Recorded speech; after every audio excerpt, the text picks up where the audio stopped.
Hello, welcome back to my channel, and if it's your first time, welcome to my channel. My name is Doreen. You can call me D.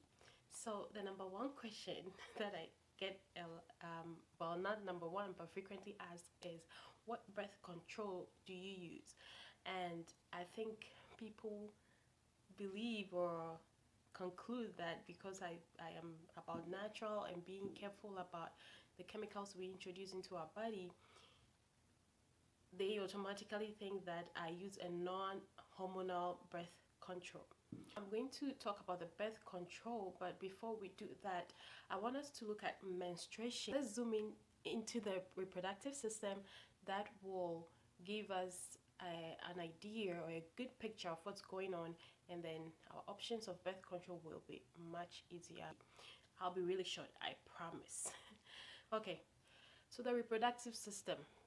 There's a time where the FSH hormone manufactures the egg. He is the boss, the one who makes the eggs. Once he makes the eggs, he also produces the estrogen, okay? And this is all going on in the ovaries.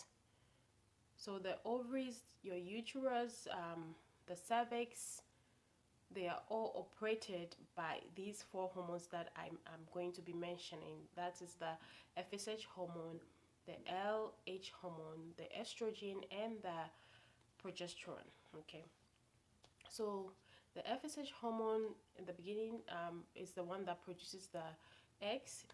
It manufactures between 15 to 20 eggs each cycle, and then it produces the estrogen, and the estrogen helps the eggs to calm down. Okay, that is one job of the estrogen.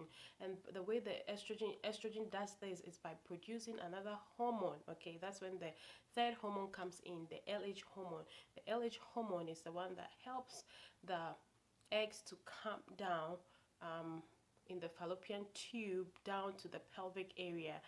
And another job of estrogen is to thin out the mucus in the cervix so that the sperm can go in.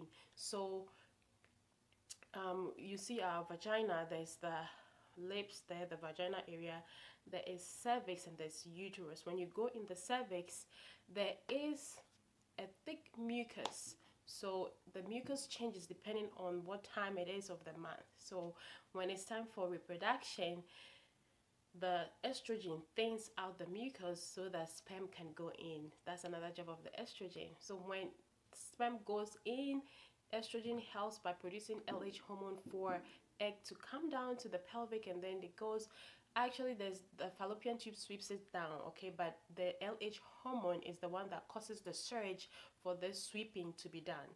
So once the sperm meet the eggs and other things go on in there, we know that it's a done deal. Okay, so well, it's not the end. So once that is done, now Mr. Progesterone comes in. The egg, when it's manufactured, it's sitting in a follicle. Okay, so once the egg comes and the sperm comes, the follicle collapses on itself. So it's holding the eggs and then it collapses on itself. And when it collapses, that's not the end of that follicle as well. The follicle is the one that actually produces the progesterone. So it's like, okay, I'm dying, but another person has to come and take over. So it produces the progesterone. The progesterone now joins hands with Mr. Estrogen, and they start working on the baby. One of the jobs of progesterone is to thicken the uterine lining, to make it comfortable, to make sure that the right nutrients are there, it's cozy and all that, start pumping blood. And the progesterone, I believe, has a lifespan until the placenta come in. I think about 20, I'm not sure, 14 days. I'm not really sure about that. Hey, I forgot to say this beginning of the video. I am not a professional. This is just something that I have learned and I am sharing. So yes, do your own research and also always listen to your professional over me. Okay, so once the progesterone does all this comfortable stuff and the egg knows, okay, this is home, then we know that yeah, pregnancy is taking place and all that. The three main job that I know of the progesterone is to, number one, thicken the uterine lining to make sure that it's comfortable for the baby, things are ready to go down, and everything is just cozy and good. And then number two, well, it's not in order, but another job is that it stops the release of more eggs. So it's not like I'm pregnant now and then next month there's another, so it stops. It's make sure that fertility does not go on anymore. Let me put it that way, simpler for all of us to understand. Because it causes fertility to stop, it also stops the symptoms of fertility like cervical mucus, it stops temperature, and the cervical position as well. It also changes that. And that takes me to the family planning that I used to use. Okay, so with Isabel, I used to check my cervical mucus. I did not have a period till about 13 months. So before that, I did not even see any mucus at all. Like, it was just constant. So really, I was chopping free. I hope the kids are not there, but yeah, they will not get this one. So I was chopping free with Isabel. And then when my periods came, I started checking my cervical mucus and I started tracking with the ovulation predicting kit, where you put in the urine and then you track, and then it gives you an idea of when your peak is. That is not really safe, because there are other things to, if you want to be very sure, you have to check the cervix, the position of the cervix as well, and you have to check your body temperature. But I just did one thing, just tracking my ovulation and maybe two, and checking my cervical mucus. I also would tell by myself how I'm feeling.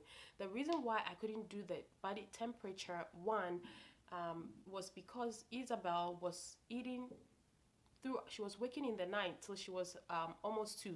She would wake like twice. She started sleeping through the night all of a sudden around 22 months. So, and that's when I felt pregnant. It's like my body just ordained itself to do whatever with Isabel they planned for me.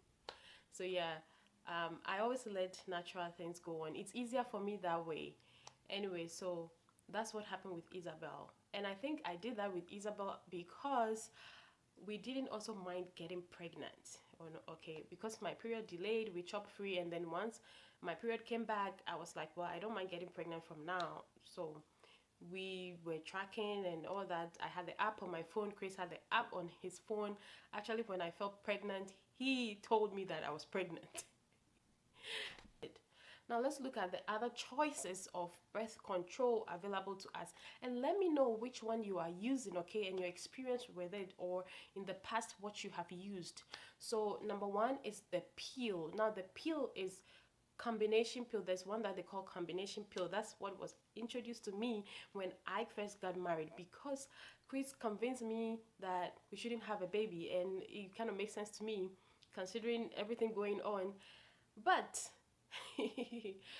I did not know anything about birth control. I knew about the tracking, but I did not know that much because I didn't have a reason to really, be really practicing it. So when I started practicing, I wasn't really experienced, and it was my first year of married, and we got pregnant because I didn't know at the time that sperm can stay there for 5 days. And that even makes me to ask this question, and please answer me in the comments. I want to know, when is the appropriate age to teach children? When should I teach my daughter about these things? Because I feel like this is real woman empowerment. This is the part of women empowerment that we neglect. Like, since I knew this, I know my body. Like, I feel good. I know everything going on. And I'm recommending this book to you, okay? Can you see this book? You cannot see.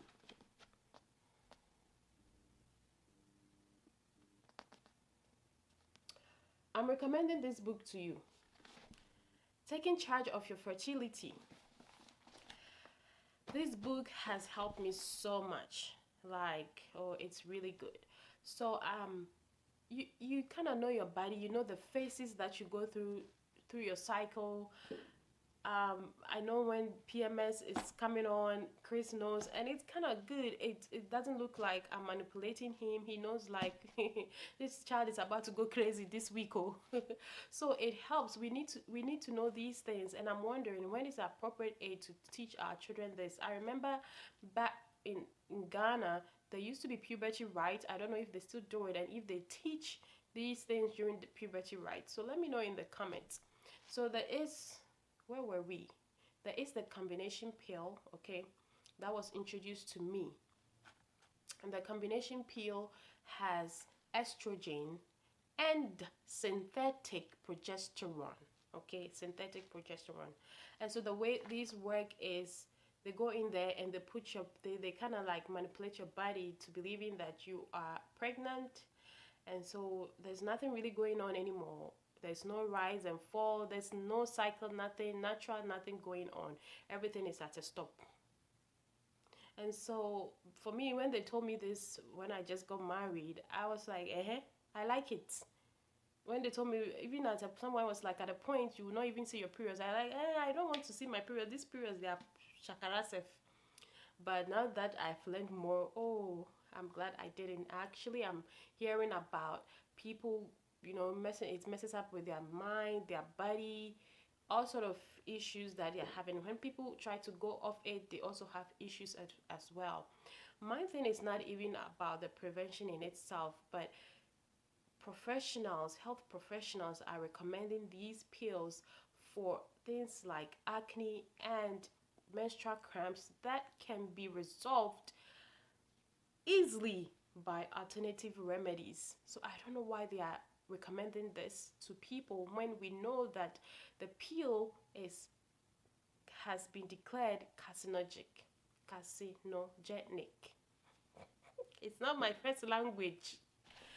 All right, so that's that. And so there's that one. There is also another pill that I've heard does not have the estrogen, and so that one has only the progestin, and it's not really that effective. I just want to hear from you guys which one you use. And then there's the implants, okay, and the non-hormonal one is the copper IUD, and also that was suggested to me, but my fear was the copper. Well, copper, the way it helps is that copper kills sperm, but I also know that copper can get to a toxic level if you are exposed to it. So I wasn't sure. Studies were not, the studies that I read did not make me confident about it. And I'm like, I'm not messing around with this thing.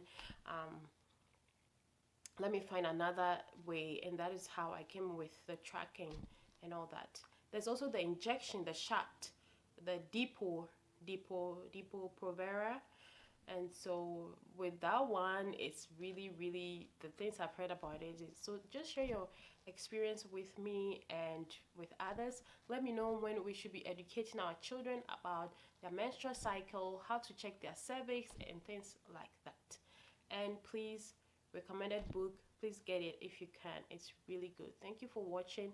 Remember to subscribe to my channel. I'm just a mom passionate about family, parenting, just raw motherhood. So let me know if you have any questions for me and I will bring it on here and discuss it. Bye.